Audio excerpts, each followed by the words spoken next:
गंभीर बीमारियों से पीड़ित मरीजों के लिए सरकार के द्वारा क्या योजनाएं बनाई गई हैं, उसके रोकथाम के लिए, हमारे गरीब जनता की मदद के लिए। अध्यक्ष जी, बड़ा ही निराशापूर्ण जवाब आया है। मुझे ऐसा प्रतीत होता है कि जब जब सत्र में पिछले 2.5 वर्षों में आपके विभाग के द्वारा जब भी प्रश्न पूछे गए हैं तो आपका एक सेम आंसर है कि हमने इतने जिला अस्पताल, इतने मेडिकल कॉलेज, इतनी डायलिसिस की मशीन, इतने एम्बुलेंस। अध्यक्ष जी, मेरा बड़ा ही स्पष्ट सा सवाल था, और अगर आपने ये बताया है कि आपके इतने जिला अस्पताल, इतने मेडिकल कॉलेजेस हैं, तो मैं इस सदन के माध्यम से जौनपुर से जो हमारा मेडिकल कॉलेज है उसकी कुछ पिक्चर है वो आपको दिखाना चाहूंगी कि जहां पे काला पानी तैर रहा है, जो बिल्डिंग्स हैं वो बनने से पहले खंडहर हो चुकी हैं, ये स्थिति है। और आप इसे गिना करके जवाब देना चाहते हैं कि आप अपने विभाग में क्या कार्य कर रहे हैं।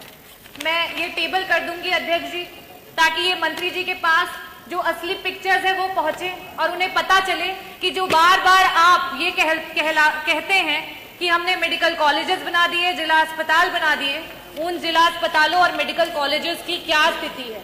कुछ दिन पहले वहां के बच्चे धरना दे रहे थे, जिन्हें हम देश का भविष्य और आगे मेडिकल कॉलेजेस में एज ए डॉक्टर देखने वाले हैं। आज उनके पास ना शुद्ध पेयजल है, ना बिजली है, ना पानी है। हम मरीजों को क्या ठीक करेंगे मंत्री जी? हमारे तो डॉक्टर बीमार हो रहे हैं, कभी डेंगू, कभी मलेरिया और कभी जॉन्डिस से। ये स्थिति है अध्यक्ष जी। It is really shame for the UP health minister and the department of health ministry. और आज सेंट्रल में तीसरे टेन्योर के बाद भी अगर मेडिकल कॉलेजेस की ये स्थिति है, definitely a shame for this सरकार कि आप इस तरीके की स्थिति ला करके रखी है आपने। अध्यक्ष जी, जवाब में इन्हें ये देना चाहिए था कि गंभीर बीमारियों के लिए जो हमारे डॉक्टर्स होते हैं, चाहे वो पैलिएटिव मेडिसिन के डॉक्टर्स हों, चाहे आपके ऑन्को सर्जन्स हो, ऑन्कोलॉजिस्ट हो, गायनेकोलॉजिस्ट हो, न्यूरो एनेस्थीसिया डिपार्टमेंट के डॉक्टर्स हो, चाहे आपके कार्डियो सर्जन्स हो, सीटीवीएस के सर्जन्स हो, आपने कितने डॉक्टर्स को बढ़ाया? कितने डॉक्टर्स को आपने बढ़ाया?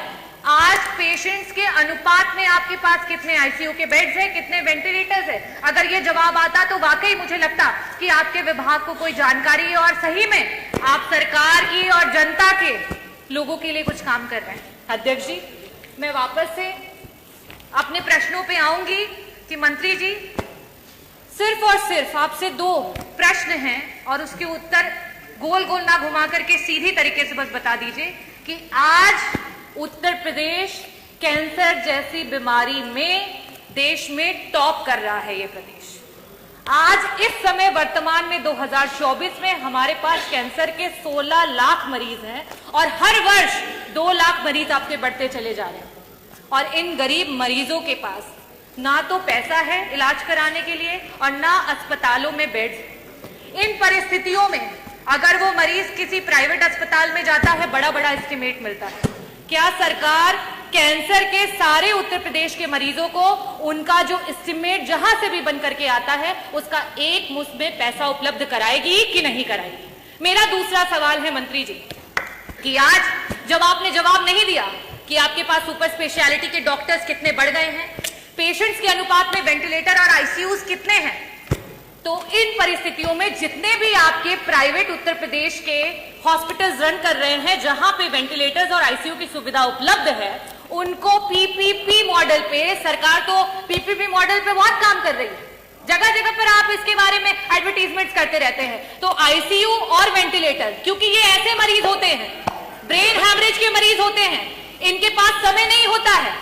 मंत्री जी, अगर एक्सीडेंट हो गया, आज बीपी बढ़ गया और ब्रेन हैमरेज हो गया तो तुरंत उसका ऑपरेशन होना है, लेकिन उनके पास पैसा नहीं होता ना वेंटिलेटर पे देने के लिए, ना उन वेंटिलेटर्स पे रहने के बाद।